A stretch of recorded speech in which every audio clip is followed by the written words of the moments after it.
A partir de este momento, en Madero FM, los invitamos a escuchar Perspectivas con Guillermo Holzman y Percival Madero. Un análisis de la actualidad nacional e internacional. Perspectivas, a esta hora, en Madero FM. Bienvenidos. Bienvenidos. Nuevamente en un programa acompañado con nuestro distinguido amigo y colega Guillermo Holzman, en este programa Perspectivas. Hemos analizado en varias oportunidades ya distintos, diríamos, etapas de lo que se ha llamado la evolución de nuestro país en temas de la política, en temas internacionales, la venida del Papa. Hoy día vamos a tratar un tema que es bastante sustancial, porque tiene que ver con los escenarios que va a enfrentar el presidente electo Sebastián Piñera, que a juzgar ya por este mes y fracción de que él ya fue electo con una tremenda mayoría, ha planteado ya algunas disonancias internas dentro de los partidos que lo apoyaron, y eso podría estar afectando probablemente los escenarios que él va a tener. ¿Cómo lo ves, Guillermo? ¿Y cuál es tu apreciación respecto a estos escenarios? A ver, yo diría que Sebastián Piñera vuelve al poder acá en Chile en un momento que es un punto de inflexión para el país, ¿ya? En términos de su perspectiva o proyecciones futuras, ¿ya? Y por tanto, digamos, su capacidad de poder conducir a la nación hacia el camino del desarrollo social y crecimiento económico, y en ese orden, ¿ya?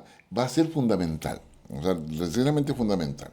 Y además está, yo diría, en un momento perfecto. Sinceramente, yo diría, todos los astros están alineados con Sebastián Piñera. ¿Tú lo dices porque tiene una izquierda dividida, No. porque tiene un mejor precio del cobre? Porque... O sea, a ver, yo diría que hay dos cosas. En términos domésticos, en términos internos de Chile, el hecho de que tenga una izquierda dividida le permite generar mejor proceso de negociación. Pero eso tiene que ver cómo estructure él su gobierno. Es decir, o sea, no solamente su gabinete. No, o sea, a ver, la primera cosa para abordar eso. ¿Cuál sería el esquema básico en términos de estrategias de Sebastián Piñera? Primero, yo diría reponer el concepto de segundo piso, ¿ya? Muy potente, con mucha capacidad de tener dos grandes áreas, una estratégica, como lo tenía en el gobierno de Ricardo Lagos, y una sectorial. La sectorial que sea capaz de coordinar a los ministerios sectoriales, la agricultura, minería, etcétera, para poder priorizar las acciones a realizar. El estratégico, para poder mirar qué es lo que debe fijarse el gobierno para poder avanzar en estos 4 años y tener las mejores condiciones para eventualmente tener otro candidato que también sea, digamos, de centro derecha, que tome otros 4 años más, ¿ya? Aprovechando la división que hay, la fragmentación que hay en la centro izquierda y en la izquierda, ¿ya? Entonces yo creo que eso. Pero dentro de ese segundo piso, adicionalmente, la parte más importante, ¿ya? que uno vería en términos de una visión más estratégica de la gestión gubernamental, es reponer completamente todo lo que es la negociación prelegislativa. Bien. Es decir, el gobierno quiere mandar un proyecto, que está en el programa, por supuesto, y esa parte prelegislativa significa... Que está alojado ahí en la Secretaría General de la Presidencia. Exactamente, Bien. Potenciar mucho eso, y en esa perspectiva vamos a conversar con los partidos políticos, los diputados, los senadores, y ahí Sebastián Piñera va a tener que, o tendría, si él toma este tipo de estrategia, tendría que afanarse mucho y hacer muchas reuniones en Cerro Castillo, reuniones privadas, digamos, políticas, para convencer a los senadores, a los diputados, lograr la mayoría, lograr las alianzas que se requieran, ¿ya? Donde él se juegue justamente por esos proyectos. Yo creo que ahí hay un tema importante. Pero también todo lo que es la Secretaría General de la Presidencia pueda convocar y conversar y dialogar con los distintos actores sociales o políticos que están vinculados al proyecto de que se trata. De tal forma que, digamos, de esa actividad legislativa, el proyecto llegue ya más delimitado en su discusión y no sucede. Más negociado. Claro, más negociado, por eso yo digo más negociado, de tal forma que no se produzca lo que pasó con el gobierno de Michelle Bachelet, que un proyecto de reforma tributaria tiene más de 900 indicaciones, que finalmente el proyecto que presenta el Ejecutivo sale completamente diferente a lo que se presentó, con todas las indicaciones ahí que se hacen. Claro. Entonces, el tema es, acá yo creo que el objetivo es disminuir las indicaciones, pero para disminuirlas significa incorporar las disidencias o las distintas visiones antes, en la etapa prelegislativa. Claro, para generar probablemente menos bulla, o sea, menos desencuentros Claro. que hagan. Pero también en esto, Guillermo, está la opción de cómo pasa esto por por las personas, por la calidad de los liderazgos que él ocupe o que él termine designando en esa, por ejemplo, la Secretaría General de la Presidencia, que es el nexo entre el presidente y el Congreso. O sea, ahí va a depender mucho. Primero, yo creo que hay que tener clara la estrategia y los objetivos. ¿Ya? Y acá yo creo que el objetivo evidente es que los proyectos de ley del gobierno de Sebastián Piñera tienen que tener indicaciones acotadas dentro del Congreso, y no, digamos, y evitar o disminuir considerablemente la posibilidad que un proyecto presentado por el gobierno se desnaturalice en el debate parlamentario. Exacto. O sea, yo creo que hay un objetivo concreto a cumplir.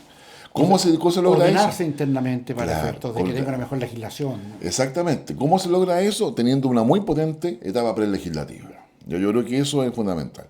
Otra cosa que se ve como necesaria en la presidencia, incluso quizás llevando ahí a gente de la Subdere, una unidad, yo le llamaría, no sé, de acción municipal. Es decir, generar inmediatamente aquellas políticas públicas. Recordemos que las políticas públicas no requieren ley, en consecuencia requieren coordinación. Sí. Aquellas, digamos, generar una implementación inmediata en aquellos municipios, primero de Chile Vamos y después en todos los demás, de políticas públicas que respondan a los temas de salud, de educación o de sensibilidad social que son relevantes en cada una de las comunas. Pero o sea, local, o sea, tener el foco en lo local, pero conectado directamente con la presidencia. O sea, decir, con determinadas políticas públicas. Hay muchas otras que se van a mantener a subdere, por supuesto, pero determinadas políticas públicas... Que hayan hilos conductores únicos. Directo. Así que el municipio hay que recuperarlo como el elemento de entrada. Es la primera fila que el Estado tiene para relacionarse con el ciudadano. Claro. Es la primera fila. Exacto. Los problemas llegan a los municipios. Exactamente. O sea, desde los inmigrantes en adelante. Claro. Inmigrantes, salud, educación, digamos, seguridad, etcétera. Por lo tanto, es necesario y empezar a colocar buenas prácticas en eso. ¿Ya? Perfecto. O sea, además que está en el momento preciso porque como la primera elección que va a enfrentar el gobierno de Piñera es la municipal. Así es.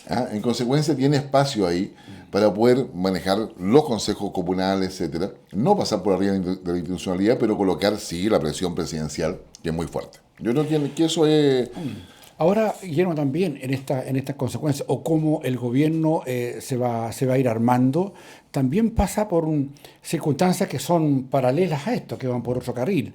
No tiene solamente que ver de cómo va a dirigir esto, digamos, el presidente Piñera, sino que cómo además va a generar una cantidad de información ya que venga desde los municipios para saber qué van a hacer los respectivos ministerios de áreas o qué va a hacer el Ministerio del Interior o la Subdere para generar este tema. Porque uno de los problemas que le hizo daño a Bachelet fue justamente el no tener consensos previos, digamos. Y parecía todo como una sorpresa cuando llegaban allá. Y ahí están los resultados de muchos parlamentarios diputados y senadores que se desbancaron, digamos. O sea, ni siquiera les consultaron, se los impusieron. Entonces, comparando estos gobiernos de Piñera, el primero cometió errores, y yo creo que esto lo aprendió. Pero no te da la sensación, o no tienes así como la sospecha, que teniendo hoy día, como señalabas tú recién, a un Piñera mejor aspectado, con una izquierda dividida, con un mejor precio del cobre, probablemente con mejores, digamos, un mejor vecindaje en general, digamos. Estamos hablando de Brasil, estamos hablando de Perú, estamos hablando de Argentina. ¿No lo ves también como una oportunidad de generar los cambios que hoy día se nos exigen, ¿te fijas? Para poder hacer el mejor uso de los pocos recursos, porque tampoco hay tanto, ¿te fijas? ¿Cómo lo ves tú? Porque en el fondo no dependerá también de las características de un buen ministro de Hacienda, de un buen ministro de Economía, de un buen ministro de Energía. El ministro de Hacienda, junto con el presidente del Banco Central, más el presidente, es la trilogía básica para poder mantener el equilibrio macroeconómico que va a ser fundamental en el gobierno de Piñera. Lo segundo es que acá se requieren prioridades, ¿ya? Y a su vez también tener las probabilidades de cómo se va a avanzar con eso, con esos proyectos. Efectivamente, yo te diría acá, en términos legislativos, es necesario avanzar rápido, a pesar de Frente Amplio, a pesar de todo eso, yo diría, dada la conformación de diputados, Chile Vamos tiene la posibilidad de acceder a mayorías, ¿no? Pero dependiendo cómo negocie, nada más. Y probablemente porque tiene una democracia cristiana más afín, probablemente. Probablemente, pero también se puede encontrar con la sorpresa de que hay cosas que también el Frente Amplio apoyaría. Entonces, yo diría Claro, la exploración de acuerdos, en ese sentido, o el Partido Socialista, o el PPD, etcétera. Yo creo que es parte importante, pero tiene que hacerse desde la Secretaría General de la Presidencia. Y ahí tiene que haber una unidad, o sea, como claramente. Eso también significa que en la parte más estratégica de la Secretaría General de la Presidencia, el colocar los productos que entrega la Agencia Nacional de Inteligencia, la ANI. Te iba a conversar de eso. Entonces, yo diría que entonces, el cerebro que arme Sebastián Piñera en la presidencia va a ser fundamental. ¿Cómo ven los partidos internamente? Porque en otras democracias, particularmente las europeas, los estudios de pensamiento, los centros de pensamiento de los partidos políticos aportan mucha información, aportan mucha inteligencia con información depurada, de examen, digamos, de análisis fundados. ¿Sí? No han tenido la relevancia adecuada. Tal vez estos partidos debieran contribuir bastante más a mostrar sus visiones respecto y generar también iniciativas para que el presidente las acoja, si son válidas acogerlas. Pero no hay una minimización del trabajo de pensamiento interno en los partidos políticos también. Yo creo que desde hace mucho rato, es decir, los centros de estudio, los think tanks, como se denomina, yo creo que no son tantos, son centros de estudio en la realidad. Sí. Se han ido especializando en colocar temas, en mantener la vinculación internacional respecto a muchos de esos temas y generar asesoría legislativa a sus diputados y senadores en la medida en que les es posible y solamente en algunos temas, no en todos. O sea, yo creo que ahí hay un tema, hay un área en términos de que los partidos políticos, más bien en los últimos años, todos, se han ido jugando en la lógica de los espacios de poder más que la difusión de ideas o el debate de ideas. Yo creo que hay un déficit evidente en términos de la discusión de ideas políticas en Chile, lo hay. Y eso es aplicable tanto para lo que se llama derecha como se llama izquierda. O sea, decir, solamente un paréntesis, cuando se recién a la ANI, también le das a la Agencia Nacional de Inteligencia, le agregas, le pones fichas para que aporte también. Por supuesto, ¿sí? O sea, evidentemente que sí. Bien. Eso supone tener una visión de la inteligencia nacional, yo diría, mucho más estructurada, porque la inteligencia nacional requiere reformas. Y esas reformas hay que hacerlas gradualmente y bien. O sea, el mundo hoy día te exige reforma al sistema de inteligencia, te lo exige. Entonces, lo que hoy día no está funcionando, hay que hacerlo funcionar. Lo que hoy día está funcionando y ya pasó el tiempo de que funcionara, hay que dejarlo que deje de funcionar. Sí. Entonces, yo diría, hay varias definiciones ahí que son necesarias abordarlas y abordarlas bien. Con la debida transparencia y la debida reserva también lo que corresponde, como corresponde. O sea, hoy día los servicios de inteligencia, yo diría, no son secretos. O sea, tú vas a Estados Unidos y te puedes subir a la página de la CIA, y te muestran todo lo que hacen públicamente. O sea, no todo, pero digamos, claro, hay una cara pública, sí. Y hay una rendición de cuentas respecto a lo que hacen. ¿Ya? Y su opinión es considerada en la decisión presidencial. Más allá que Trump no esté de acuerdo con la CIA, qué sé yo, pero sí, ese informe le llega a él y es parte de su proceso de toma de decisiones. Tú que eres un gran conocedor de los temas de inteligencia de América Latina, de Estados Unidos, Guillermo, y que te maneja en esos conceptos, ¿no será también necesario abordar de una perspectiva más de Estado el cómo nosotros generemos una Agencia Nacional de Inteligencia con ese nombre u otro? Podríamos salirnos del tema hablando de lo que acaba de pasar respecto de la fuga de información que se produjeron, aparte de la información que le estaban entregando a personas que estaban anexas al terrorismo del caso Mapuche, etcétera. Sí. Pero el tema interesante es este. Te lo planteo porque tendremos nosotros la obligación de buscar no solamente la generación de las inteligencias a través de los partidos políticos para la contribución, sino que también una visión de Estado respecto de lo que somos nosotros como fuerza. Me refiero, y lo dejo establecido como, ¿qué están haciendo nuestras Fuerzas Armadas para contribuir a una inteligencia? Sabemos que está hablando de inteligencia de la Armada, de inteligencia de guerra, Sí, probablemente, pero pero el aporte que ellos hacen, porque el Pentágono, ¿ya? O te hablo de la inteligencia, por ejemplo, de la inteligencia israelí y esas, participan claramente en no más allá de lo que significa la seguridad del Estado, sino que en aportar situaciones que de alguna manera minimicen lo que puede ser inseguro en 20 años más. de acuerdo, pero eso tiene que ser parte de una cultura de inteligencia que todavía Chile no alcanza. Hoy día tenemos una inteligencia militar que funciona muy bien, una inteligencia policial que funciona, ¿ya? Una inteligencia civil que se ha ido consolidando en el tiempo y que está más orientada al tema estratégico y que requiere todavía mucho más coordinación. Y tú ves a Piñera, digamos, por todo el discurso que sé que eres digamos, seguidor de todo lo que ocurre en Chile y en el mundo, por supuesto, pero lo ves apuntando a eso, porque ya ha dicho algo respecto a eso. Yo creo que el gobierno de Piñera se requiere una visión más amplia de la que se ha expresado hasta ahora, ¿ya? Para poder votar. O sea, no todo está malo en la inteligencia chilena. O sea, yo creo que hay ahí un error y una cosa. ¿Hay cosas que hay que cambiar? Sí. ¿Hay cosas urgentes que cambiar? También. ¿Ya? Pero cuidado que cualquier cambio requiere ley, no pasa solamente por personas. ¿Ya? También son estructuras, o sea, hay una serie de elementos que son distintos.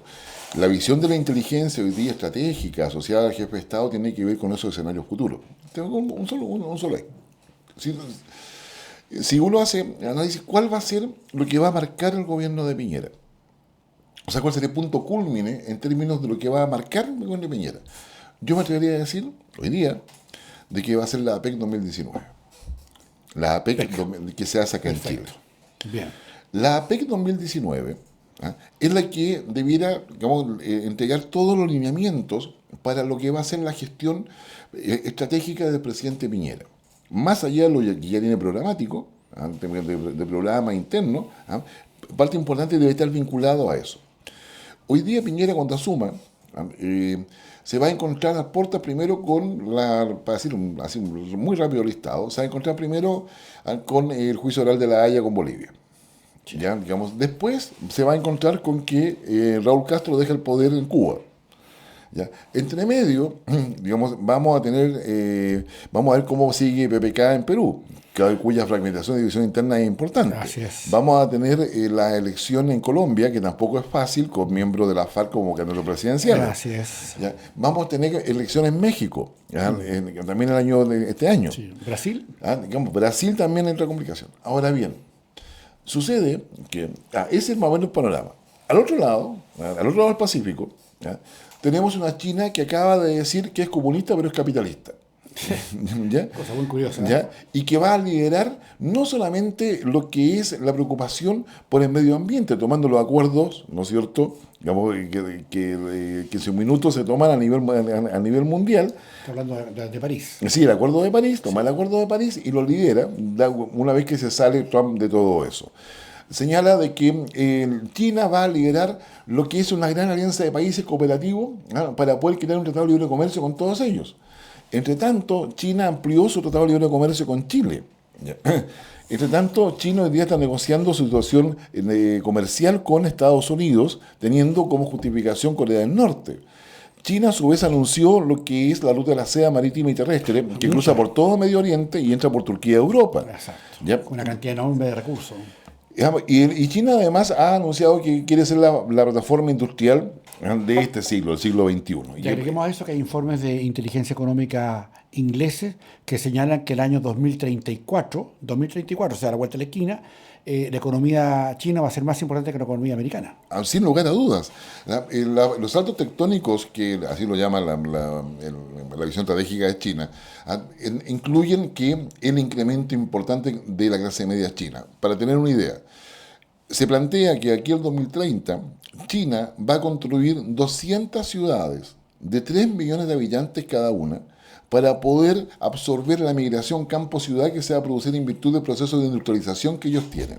200 ciudades. O sea, para que un poco no ubiquemos. Ahora bien, pero estoy hablando de Asia. Es decir, Chile está en la conformación de ese grupo, de ese acuerdo comercial que está liderando China. Chile está ahí. ¿Ya? Entonces, y eso para Piñera debería ser una cosa que la tiene ya formateada, ya la tiene, ya sabe. No sé, no sé lo que piensa Piñera, pero yo te digo... Creemos, o debiera hacerlo a través de la presidencia. Que se requiere mirar esto mucho más, o sea, mucho más con un escenario. En esa perspectiva, yo te diría, digamos, a China, ¿qué le interesa? Le interesa sumar a América Latina a esa iniciativa. Primero porque le quita injerencia o influencia a Estados Unidos, deja a Europa también, digamos, presionada para negociar mejor con China. Es decir, China tiene una estrategia. O sea, lo que te quiero decir, la primera cosa, China tiene una estrategia. Estados Unidos también tiene una estrategia, que con Trump se llama aislamiento, o aislacionismo. ¿Ya? Digamos, la Unión Europea también tiene una estrategia, que se llama, digamos, integración por una parte y proyección por otra, pero está débil en términos de las capacidades reales de poder hacerlo. Están los presos autonomistas, los refugiados, es decir, una serie de cosas. Entonces, frente a lo que está pasando en Asia, y sabiendo que Asia, y como ya se repite del cansancio, es nuestro futuro, o sea, va a decir, son los que no están comprando el cobre y los que lo deberían comprar productos manufacturados. Siendo eso así, Piñera hoy día asume como presidente y es el líder natural de la Alianza del Pacífico. Es el líder natural, dado lo que vimos que está pasando en Perú, lo que está pasando en la elección en Colombia, las elecciones en México, lo que está pasando en Brasil, la necesidad que Argentina tiene de salir al Pacífico también con sus productos. Es decir, Piñera pasa a ser el referente y el líder natural. El líder natural guardando las proporciones. Es decir, digamos, cuando hablamos de líder natural de Chile, estamos hablando que es capaz de articular los acuerdos para poder avanzar. Y porque tal vez podamos mostrar también, Guillermo, que el país, a pesar de todas sus circunstancias, sigue liderando con todas las inequidades, y eso lo hemos hecho otras veces en este mismo programa de perspectiva, sigue liderando todo el tema que tiene que ver con los más altos índices de lo que son los per cápita de América Latina, superior al de Brasil, superior al de México, superior al de Argentina. Oye, entonces, o sea, tiene ese liderazgo natural que lo da toda la historia que traemos hace 40 años atrás. Exactamente. Entonces, con ese escenario, la APEC 2019, donde se van a reunir todos los jefes de Estado, incluso incluyendo los rusos, los chinos, por supuesto, o sea, es la oportunidad de generar el gran envión, el gran empujón de industrialización de Chile, orientado a ese escenario donde sabemos lo que se va a necesitar. Y eso sí requiere, yo no diría un pacto nacional, un acuerdo nacional, pero sí requiere un liderazgo nacional. Entonces, acá hay una lógica en términos de cómo tú creas el cerebro presidencial, con lo que hemos conversado, ¿no es cierto?, con respecto a qué objetivo y hacia dónde lo quieres orientar. Y eso hay un montón de decisiones que hay que tomar entre medio. Perfecto. Esas decisiones probablemente incluyan nuevos contratos sociales, Guillermo. Es que a eso voy. Si no consideramos, yo estoy dando una cosa concreta, es decir, la PEC 2019 va a significar para Chile, o sea, no nos podemos quedar solamente en que vinieron todos los presidentes y nos sacamos la foto. Claro. O sea, hay que entender que en la PEC 2019 se va a jugar el futuro, cómo va a seguir Estados Unidos, porque ya ahí vamos a saber cómo les fue a Trump en las elecciones de medio tiempo en Estados Unidos. Así es. Entonces, y por lo tanto vamos a tener claro cuál es su probabilidad o no de un segundo periodo. Vamos a saber también, porque eso lo vamos a ver en marzo, cómo va a ser realmente el proceso de Brexit, si efectivamente la salida del Reino Unido de la Unión Europea realmente se va a producir o no, o los cariños, qué sé yo, que le envía la Unión Europea para que estamos abiertos a considerar que no se vayan. Sí. Entonces, vamos a saber eso. Y todo eso va a pasar en 2018. Vamos a saber qué es lo que pasa efectivamente con Irán dentro de Medio Oriente. Vamos a saber qué pasa con el terrorismo islámico y su real capacidad de mantener la presión sobre Europa o sobre otras partes del mundo. Es decir, en la PEC 2019 se van a retomar otros acuerdos que van a ser de preparación en el año 2018. Ya hay una agenda preestablecida que se conversó en el año 2017, pero estoy prácticamente seguro, dado los cambios que hay a nivel global, geoeconómico y geoestratégicos, de que esa agenda va a sufrir modificaciones. Y quien puede colocar las modificaciones, puede influir, digamos, para que haya acuerdo en modificarla, es Chile, porque Chile va a ser el país sede. Y es ahí donde el tema de la desigualdad pasa a ser relevante. Y es ahí en cómo, por ejemplo, mira lo que te voy a decir, es ahí viene cómo, efectivamente, cómo Piñera le puede dar contenido propio a ese concepto de derecha social que le colocó Sandón. Sí, pues. ¿Ya? Entonces, porque acá hay un tema de desigualdad, ¿sí? Porque la derecha social, ahora Piñera tiene que darle contenido propio. Entonces, la ventana de oportunidades que se abre con la elección, bueno, y para rematar, primero está subiendo el cobre, Sí. ¿ya? O sea, nuestra economía va a estar creciendo, ¿ya? La cantidad de litio que van a requerir las nuevas industrias de la automotriz, de la automotriz eléctrica. Digamos. Claro, o sea, por eso digo yo, y el proceso de industrialización tiene que incluir el litio y los minerales raros que tenemos. Sí. Los animales raros también hay, pero sí. Los minerales raros que tenemos. ¿Ya? Pero eso, ¿ya? Yo te diría, bueno, esa es una visión estratégica, ¿ya? Donde la ventana de oportunidad de Piñera, o sea, él ha caído parado, literalmente parado, al inicio de su gobierno. Bueno, quiero comentarte, y a nuestros auditores y televidentes se lo tenemos que informar, que este programa también va a llegar a la Presidencia de la República como aporte de Madero Comunicaciones para que entiendan que hay visiones que pueden aprovecharte muy bien a ti, Guillermo. Ojalá con toda la experiencia que tengas podamos ayudar a nuestro país independiente de esto. Pero hay un tema que a mí me gustaría explorar un poco más y que tiene que ver con una circunstancia que pasa por este nuevo contrato social. Yo creo que todo apunta a que hoy día sea esta, comillas, derecha social la que empiece a integrar una serie de conceptos de equidad que están pendientes.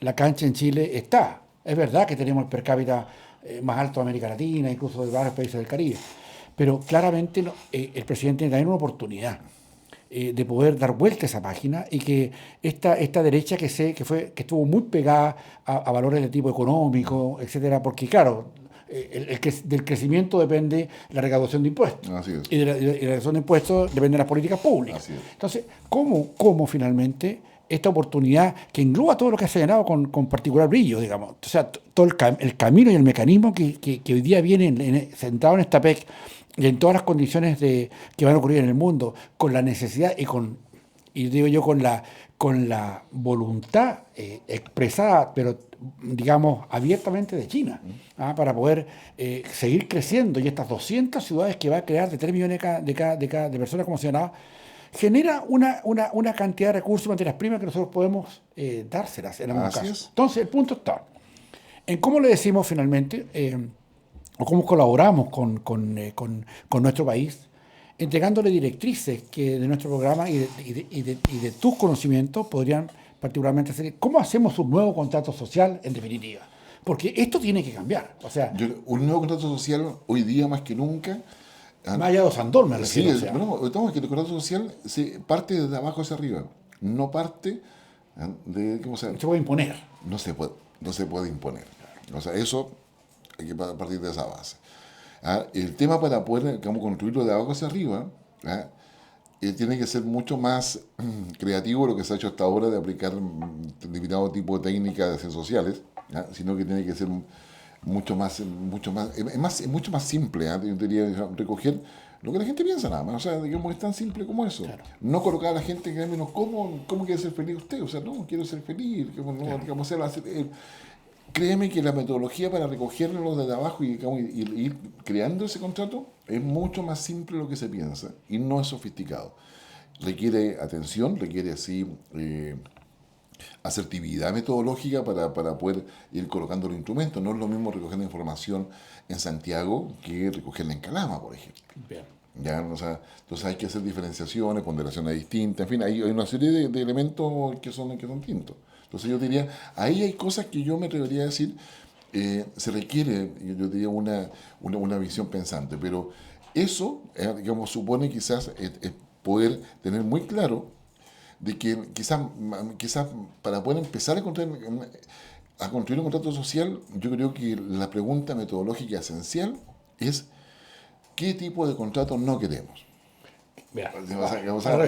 Definamos lo que no queremos. Exacto. Para poder identificar lo que queremos, porque acá no se trata de gurús, o sea, no está que yo te diga, no, el contrato social tiene que ser como es típico de nosotros. Mira, a ver si, oye, el contrato social tiene que ser primero, que todos nos juntemos en mi casa, que si yo y después le comunicamos al otro lo que acordamos. Exacto. No se trata de eso, se trata de una cosa distinta. Entonces, yo partiría un poco a preguntar qué cosa es lo que no quiere usted como contrato. Porque yo creo que Chile tiene que hacer frente a la desigualdad, que no tenemos la capacidad para eso. Tenemos la posibilidad además de entender de que somos tan dependientes del mundo, pero que también somos un aporte de grano de arena al mundo en términos de cómo funciona. Y vamos a tener que tomar decisiones difíciles. Al presidente Piñera le va a tocar tomar definiciones difíciles desde el punto de vista estratégico. Si las considera así, van a ser complejas, pero que van a definir un rumbo del país futuro. O sea, decir, qué interesante se plantea la expectativa. Sí, o sea, yo te digo la verdad, es una ventana de oportunidades. Y decisiones que van a ser difíciles, créeme que sí, o sea, en distintas áreas. Y en ese marco, ¿tú ves posible la colaboración de la oposición? ¿Qué va a ser después ahora el sí, pero digamos, en un PPD, en un partido socialista, en un partido comunista? Partimos. Yo diría, quizás, con mayor o menor cercanía, yo no apostaría a la unanimidad, claro. O sea, de partida. Sin lugar a duda, al Partido Comunista le costaría mucho más, a varios movimientos dentro del Frente Amplio le costaría, pero acá el Frente Amplio es una sumatoria de minorías intensas, como que al frente a ideas de mayor densidad o de mayor peso, yo creo que han neutralizado muchas de ellas. Hay dentro del Frente Amplio un sector más revolucionario que está pensando en las revoluciones cubanas, chilenas, venezolanas, en fin, muchas revoluciones, pero un sector minoritario y es válido y bueno que existe también, o sea, es parte de nuestra realidad. Pero yo diría, digamos, la fuerza de las ideas, desde el inicio de la civilización, de los fenicios, no ha cambiado, la fuerza de la idea no ha cambiado. Muy bien. O sea, además, piensa, todavía seguimos discutiendo libertad, igualdad y justicia, son las mismas cosas que nuestros filósofos, pensadores. Y lo que recordábamos recién respecto de Platón y Aristóteles, cómo ya se discutía en esos tiempos temas que están tan vigentes hoy día, como el que señalaba, digamos. Exactamente, o sea, libertad e igualdad, o sea, digamos, los derechos no se basan en la igualdad, se basan en la libertad. Digamos, esto es una afirmación que probablemente a usted le pueda parecer así de antojadiza, pero no, pero es quizás para discutirla mucho más latamente, pero no lo equivoquemos, los derechos no se basan ni en la igualdad ni en la justicia, se basan en la libertad. Así es. Bueno, distinguidos auditores y televidentes, estamos concluyendo otro, programa en perspectivas, en que, como siempre, nos sigue acompañando nuestro distinguido colega y amigo de tantos años, de tantas décadas, Guillermo Horstmann. Y bueno, esperamos que haya sido de su agrado el programa y vamos a seguir emitiendo de este tipo de opiniones con Guillermo en los próximos eventos, a objeto de que usted también tenga otros elementos de juicio para poder tomar sus decisiones y el conocimiento de lo que pasa con nuestro país y con nuestro Estado. Guillermo, muchas gracias por estar de nuevo con nosotros. No, gracias a ti, y hasta una próxima oportunidad. Gracias, igualmente para usted. Muchas gracias, muy amable. Aquí concluye Perspectivas con Guillermo Holzman y Percival Madero. La actualidad nacional e internacional cada jueves desde las 2 de la tarde.